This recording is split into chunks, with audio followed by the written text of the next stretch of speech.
Our hearts beat to the city streets. We began to feel the fire.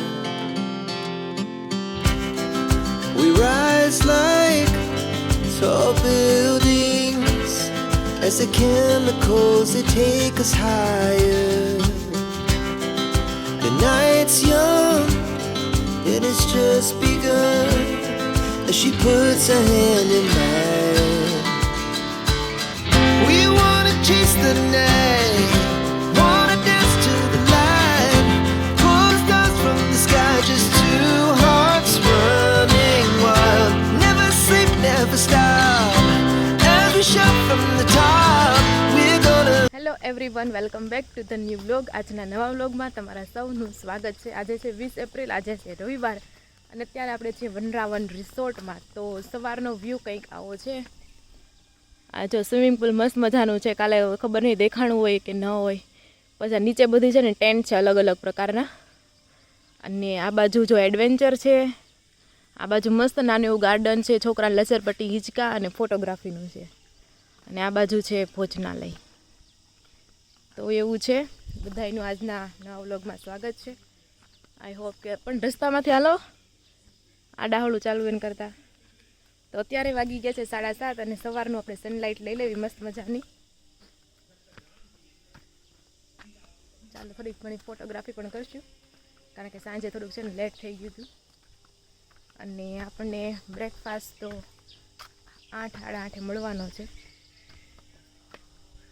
તો જો આ છે આપણું બ્રેકફાસ્ટ માટેનું Vanravan resort and adventure park Saputara, Paru and ગુરુ.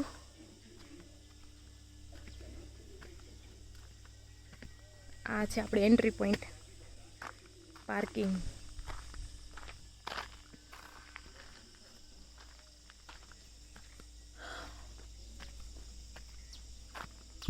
અને આ છે મસ્ત મજાનું નાનું એવું ગાર્ડન. અહીંયા ફોટોગ્રાફી કરવાનું બહુ મસ્ત છે. પેલું પતંગિયામાં, મશરૂમમાં અને અહીંયા હાર્ટ શેપમાં અને હિંચકા અને અહીંયા જે નાનું એવું પ્લે ગ્રાઉન્ડ છે, છોકરાને હિંચકાને એવું, લસરપટ્ટી. ચાલો થોડીક વાર એન્જોય કરીએ, બેસીએ, વિટામિન ડી લઈએ. એકદમ શાંત વાતાવરણ. ચાલો ફૂલ રેકેટે પડ્યું છે, રમવું હોય તો રમવું છે. ઓલી રીલ્સ બનાવી છે, ઢલે ગયા દિન હો ગઈ શા. ભલે ને પણ આપણે ફૂલ રેકેટ છે તો બનાવી શકીએ એમ. તો એવું છે. તો જો વાગવામાં આવી ગયા છે 8:30-9 અને આપણે સવારનું બ્રેકફાસ્ટ કરવા માટે આવી ગયા છે. હવે થેપલા, હા બ્રેકફાસ્ટને જમવાનું બહુ મસ્ત છે. થેપલા છે, બટેકા પૌવા છે, દહીં છે અને હારવાર છાશ પણ છે. સવારે ઉઠીને બધા આવી ગયા છે. આ બાજુ જો દિવ્યા, પછી અમારે ધ્વનિ. હાય ધ્વનિ, ગુડ મોર્નિંગ, જય શ્રી કૃષ્ણ. ના અને અહીંયા જો આરચી પણ જમવા માટે આવી ગયા છે બધા. અજયભાઈ બાકી છે. હાય, ગુડ મોર્નિંગ. ફોટા પાડી લીધા. તો સવારમાં છે બધા પેલા ફોટા જ પાડી લીધા. પછી શાંતિથી બેઠા અને પછી અહીંયા આપણે બ્રેકફાસ્ટ માટે આવ્યા છીએ. મજા આવે. આપણે મસાજ કરે કેવું લાગે? તો જો અત્યારે છે ને 10:30 જેવો ટાઈમ વાગી ગયો છે ને આપણે ચેકઆઉટ 10 વાગ્યાનું હતું એટલે ચેકઆઉટ પણ કરી લીધું છે. અને અહીંયા જો મસ્ત મજા એક છાંયો આવે છે ત્યાં આપણે બેઠા છે. એમ સારું છે પણ પછી દિવસે છે ને એમ થાય ક્યાં બેસવું, એમ ક્યાંય છે ને છાંયો આવતો નથી, બધે તડકો વધારે લાગે છે. પણ 5 વાગ્યા પછી બહુ જ મજા આવી. ક્યાં 5 વાગ્યા સાંજે બહુ મજા આવી કે નહીં? હા તો પાડો. અચ્છા, મને થોડી ખબર તું આય મારી હાથ બોલ. તો કેવી મજા આવી કયો? હાલો તમને રિસોર્ટના રિવ્યુ આપી દો. મજા જ આવે અહીંયા. મજા આવે ને પણ સાંજે વધારે તડકો આવો તો થોડીક ઓર મજા આવે. હા એ વાત છે. અને અત્યારે તો ઉનાળો છે, અત્યારે તડકો લાગવાનો જ છે. હા કારણ કે જે બધા ઝાડ છે ને કેવા છે, પાંદડા વગરના બુઠ્ઠા થઈ ગયા છે, ફૂકા થઈ ગયા છે. અને સાંજે આ ઝાડ છે ને ભૂતના ઝાડ હોય ને એવા લાગે. સાંજે જે તમને ઓલું હોય થોડું ઠંડુ વાતાવરણ થઈ જાય, હા પછી બહુ મજા આવે. ત્યારે મજા આવે. અત્યારે થોડોક તડકો લાગે ને આ બાજુ જીપ લાઈન એક્ટિવિટી પણ ચાલુ છે, છોકરા બધા કરે છે. અહીંયા તમારે જેટલી વાર જીપ લાઈન કરવી હોય મતલબમાં એટલી વાર તમે કરવા દઈ એવું કાંઈ નહીં કે એક વાર કે એવું કાંઈ નથી, જેટલી અનલિમિટેડ સર્વિસ આપે છે અહીંયા. એમાં એવું છે 3 એક્ટિવિટી છે ને હા એટલે આવે બરોબર. રાજી હોય ને તો એક વાર. અને આ બાજુ જો દિવ્યાબેન તમે રિવ્યુ આપી દો ચાલો, કેવી મજા આવી વન ડે પિકનિક? મજા આવી ગઈ ને. ધ્વનિ તને મજા આવી ગઈ? ધ્વનિ આવી રીતે તમે ફરવા નીકળો ને એટલે તમે ધ્વનિ તું રિવ્યુ આપ ને. એક જગ્યાએ આમ જેમ કે બહુ મજા આવી એમ કે ને. ધ્વનિ તને બહુ મજા આવી ભૂમાન આવવાની? હા કે હે વધારે ધ્વનિ નહીં. હા સૌથી વધારે ધ્વનિ ને આવી છે, માંડ કાઢવી પડતી. કે તો કા? ફ્રોગ હતો એમ કે તો. હે ક્યાં ફ્રોગ હતો? આમ જો તો કે તો હા, બોલાવે. ફ્રોગ ક્યાં હતો? ધ્વનિ ફ્રોગ ક્યાં હતો? આપણે બતાવી તો હાલ મારે જોવો છે. ક્યાં હતો ફ્રોગ? તો આ નાના છોકરાને ખબર નહીં કામકાજ કેવું છે, કેમેરો આવે ને એટલે બધું બોલતી બંધ થઈ જાય. શું ખબર એને આમ બીક લાગતી હોય કે ખબર નહીં. તો એવું છે. અને ઓલી છોકરી છે રોવા માંડી, બીક લાગતી હશે બિચારીને. હા તો જો એવું છે. ચાલો હવે નેક્સ્ટ ક્યાં જઈશું તો જોઈશું. હજી તો અહીંયા બેઠા છે એવી અમે. જી પ્લેનમાં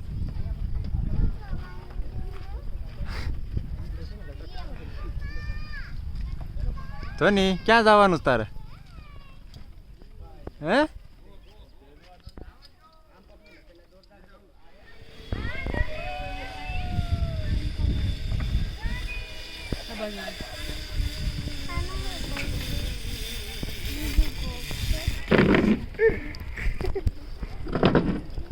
ધોની હા દેખો આપણે મમ્મી પાસે જ જવાનું છે. આવી ગયા આપણે નીચે આવી ગયા.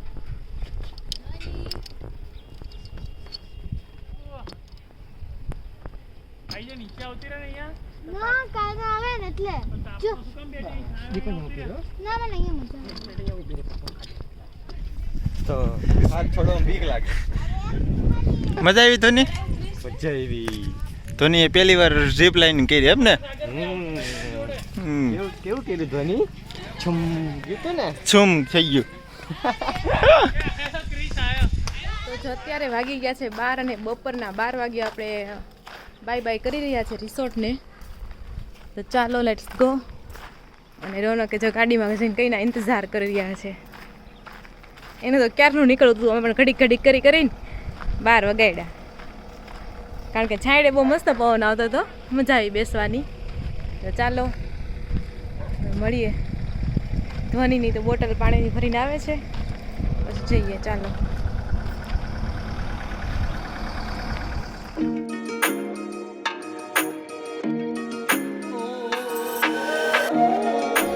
અત્યારે 2 જેટલો ટાઈમ વાગી ગયો છે ને આપણે બપોરા પણ કરી લીધા છે. ખોડિયારમાં મસ્ત મજાનું કાઠિયાવાડી આપણે જમી લીધું છે. જમી લીધા પછી આપણે મુખવાસ લીધો. મુખવાસમાં જો અહીંયા હતા શું કહેવાય આને, આંબલિયા અને અહીંયા જો સૂરજમુખીના બી. નાનપણની યાદ આવી ગઈ, ફોલીને ખાવાનું. નહીં કે નહીં? ટાઈમપાસની વસ્તુ છે. ધોની તને ફોલતા આવડી ગયું? એમને ખાઈ ફૂલ્યા વગર. એમને પછી એમ જ થાય, કંટાળો આવે ને પછી એમને જ વહી જાય કે કાંઈ નથી ફોલવા, એમને ખાઈ લેવી. તમારે નથી ખાવા? Hello everyone. તો જો અત્યારે છે ને વાગવામાં આવી રહ્યા છે 9 વાગવા જેવો ટાઈમ થઈ ગયો છે. અને પછી તો એવું થયું, ત્યાંથી જમીને અમે નીકળ્યા પણ તડકો એટલો હતો ને, પછી તો કંઈ બ્લોગ લેવાનો જ નહીં. ને પછી ડાયરેક્ટ ઘરે નીકળી ગયા. અને પછી ત્યાંથી મમ્મીને ત્યાં ગાડી મૂકવા ગયા. ત્યાંથી અમે અમારી 2 વ્હીલ લીધી અને પછી અમે ફાઇનલી ઘરે પહોંચી ગયા હતા. અને બીજું કહેવાનું એ કે રિસોર્ટ છે ને બહુ સારો હતો, એની સર્વિસ પણ છે ને બહુ જ સારી હતી. અને ગુરુ અને પારુનું હતું એટલે મારા પાસે એ લોકોને થોડી કાઠિયાવાડી થોડીક આમ ખબર હોય એટલે એ પ્રમાણે મસ્ત રિસોર્ટ હતો, મજા આવે એવી હતી. જમવાનું પણ બેસ્ટ હતું. પણ મને છે ને ત્યાંનું શું ન ભાવ્યું જમવામાં ખબર છે, દહીં અને છાશ ન ભાવ્યું મને. હવે ખબર નહીં ત્યાં એ પ્રકારની દહીં છાશ મળતી હોય કે હવે આપણે અમૂલની ખાતા હોય એટલે પછી ન મળતી હોય, કોને ખબર. એટલે દહીં છાશ ન ભાઈ, બાકી એક નંબર. અને ખીચડી તો બહુ જ મસ્ત હતી. મેં નકરી ખીચડી તો બહુ જ ખાધી છે, એકદમ ઘી નાખી, ઘી હોય કે તેલ વોટેવર, પણ બહુ મસ્ત હતી એમ ખીચડી. અને પછી બસ આ ખીચડી પણ વધારે ભાવી ખાવામાં. અને સવારે એને જે ઢેબરા બનાવ્યા હતા ને બ્રેકફાસ્ટમાં, એ પણ એક નંબર હતા. આ બધું એને બધા મસાલા નાખ્યા હતા વરિયાળી સહિત, એટલે ઢેબરા બી બહુ મસ્ત હતા. તો જમવાનું રિવ્યુ એકદમ ટકાટક બહુ મસ્ત હતો. એ લોકો છે ને આપણને રિમાઇન્ડર કરાવે કે તમારે કેટલા વાગે જમી લેવું છે, તો એ પ્રમાણે લોકો છે ને બનાવી રાખે એમ. એટલે એ સર્વિસ પણ સારી હતી. પછી રૂમ પણ એકદમ ક્લીન હતા. અને સવારમાં તમે જુઓ ને તો બધું ક્લીન. ઓફ સિઝન છે ને તો પણ એ લોકો છે ને એટલું બધું ક્લીન રાખતા હતા. ત્યાંનો સ્ટાફ બહુ સારો હતો. અને ઓફ સિઝન હતી ને એટલે એક ડિસએડવાન્ટેજ એ થાય કે બધા ઝાડવા છે ને એકદમ એના પાન ખરી ગયા હોય એટલે તમને એક તો છાંયો ન મળે અને સૂકું વાતાવરણ હા સૂકું વાતાવરણ હોય એટલે 12 થી 5 માસ છે ને તમને છાંયો ન મળે અને થોડી વધારે ગરમી લાગે એમ જેવી શિયાળા અને ચોમાસા જેવી મજા તો ન જ આવે પણ ઓફ સિઝનનો ફાયદો એ પણ છે કે આપણે થોડું ડિસ્કાઉન્ટ તો નહીં પણ કે જેટલું આપણે મિસ કરીએ છીએ એનું આપણે એ પ્રમાણે પૈસા હોય એમ તો એક રૂમના છે ને 4000 હતા એક રૂમમાં 2 વ્યક્તિ ચાલે અને બેડ એક મોટો હતો ને બાજુમાં ખાટલો હતો એટલે એક રૂમમાં 3 જણા આરામથી આવી જાય એમ તો એક રૂમના છે ને 4000 રૂપિયા હતા અને એમાં તમારે બ્રેકફાસ્ટ ડિનર અને લંચ પણ ઇન્ક્લુડ થઈ જાય 3 ટાઈમનું તમને ખાવાનું આપે પ્લસ બપોરે 5 વાગે તમને નાસ્તો પણ આપે નાસ્તોમાં બિસ્કિટ અને ચા હોય છે ક્રેકજેક બિસ્કિટ હતા ને પાર્લેજી બિસ્કિટ હતા તો એ નાસ્તામાં એ વસ્તુ હોય છે એટલે ઓવરઓલ રિસોર્ટ બહુ સારો હતો આપણે ગૂગલ લોકેશન મેપ છે એમાં રિવ્યૂ પણ આપી દઈશું કારણ કે સર્વિસ અમને સારી લાગી એટલે આપણે આપી દેવાનું રિવ્યૂ એટલે એવું છે તો જો અમે તો રિવ્યૂ આપી દેવું પણ તમે અમારા બ્લોગનો રિવ્યૂ જરૂરથી આપી દેજો જરૂરથી તમે કોમેન્ટ કરી દેજો અને બ્લોગમાં તમને શું વધારે ગમ્યું એ પણ તમે કોમેન્ટ કરી દેજો પછી મેં હું નોટિસ કર્યું ખબર છે એને ઘણા છોકરા આવે ને આપણને કેવું 12 થી 5 નો ટાઈમ કેવો તડકો લાગે છાયામાં ગોતવીને એમ અને છોકરા તો ખબર નહીં કઈ માટીના બન્યા છે એને છે ને તડકો લાગે જ નહીં એમ 12 થી 5 તો મમ્મી મારે રસોઈ પટી ખાય મમ્મી મારે હિચકો ઓલું કરું તો એવું કરતા હોય છોકરાઓ તો બોલે કેમ તડકો નહીં લાગતો હોય એ એક અને બીજું એક મારે કહેવાનું એની પાસે કોઈની પાસે સોલ્યુશન હોય તો તમે જરૂરથી કહેજો જો આપણે આખો દી રૂમમાં રહેતા હોય તો રૂમની LED લાઇટમાં આપણે હોય એટલે આંખને આમ થોડુંક એટલું બધું કદી જોયું ન હોય એમ જ્યારે આપણે બહાર જાવી છે એટલે ડાયરેક્ટ આપણે સનલાઇટના કોન્ટેક્ટમાં આવીએ એટલે એની જે લાઇટ હોય ને આમ વધારે હોય એમ તો કેવું થાય થોડોક ટાઈમ આપણે રહેવીને તો આપણે આંખ છે ને ભારે થવા મળે આંખ ભારે થવા મળે પહેલાં પછી થોડુંક માથું પણ ભારે થવા મળે તો એનું કોઈની પાસે સોલ્યુશન હોય ને તો તમે જરૂરથી કહેજો એમ એનું શું સોલ્યુશન છે એક સનગ્લાસ પહેરીએ કે એટલે થોડુંક લાઇટ આમ ઓલી થઈ જાય પણ એ સિવાય બીજું કોઈ સોલ્યુશન હોય તો તમે કહેજો બસ તો જો આજનો બ્લોગ આપણે અહીંયા જ એન્ડ કરીએ છીએ વિડીયો ગમ્યો હોય તો લાઇક બટન પ્રેસ કરી દેજો સબસ્ક્રાઇબ ચેનલને કરી હોય તો ચેનલને સબસ્ક્રાઇબ કરી દેજો અને હા બ્લોગને જરૂરથી તમે તમારા ફ્રેન્ડ ફેમિલી રિલેટિવ સાથે શેર કરી દેજો ફરી મળીશું કાલ નવા બ્લોગ સાથે ત્યાં સુધી જય શ્રી કૃષ્ણ અને રાધે રાધે